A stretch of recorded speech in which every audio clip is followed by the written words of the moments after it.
कोणी अनुभव शेअर करेल का? अनुभव कोणी शेअर करेल? कसं वाटलं आजचं सेशन?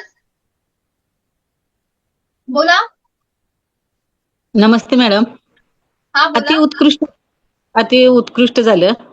तर हा जीवनामध्ये माणसाला सुख मिळवत असताना हा सुख मिळवत असताना अनेक गोष्टीला तोंड द्यावं लागते. त्यामुळं माणसाच्या मनावर, शरीरावर परिणाम होत असतो. त्या परिणामामुळं माणूस तणावग्रस्त होतो आणि या तणावग्रस्त जीवनातून बाहेर पडायचं असेल तर मेडिटेशन हा एक उत्तम पर्याय आहे आणि तो तुम्ही बरोबर. चांगल्या प्रकारे आम्हाला म्हणजे त्या स्थितीपर्यंत नेण्याचं काम केलं आणि त्यामुळं मन हलकं झालं, शरीर हलकं झालं आणि मला तर निद्रायोगच हो, निद्रायोगामध्येच मी होते काही क्षण.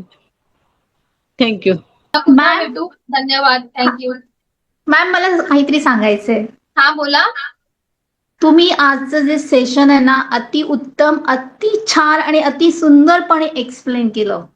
धन्यवाद. खूप खूप खूप खूप बरं वाटलं. थँक्यू. असं सहसा कोणी करत नाही, कारण की जो तो आपापली ऍडव्हर्टाइजमेंट आणि आपलं हे करत असतो, पण तुम्ही खूप आणि खूप छान हे केलं, असं जाणवलं. आता कंटिन्यू अटेंड करा. अजून तुम्ही नवीन मॅजिक शिकाल.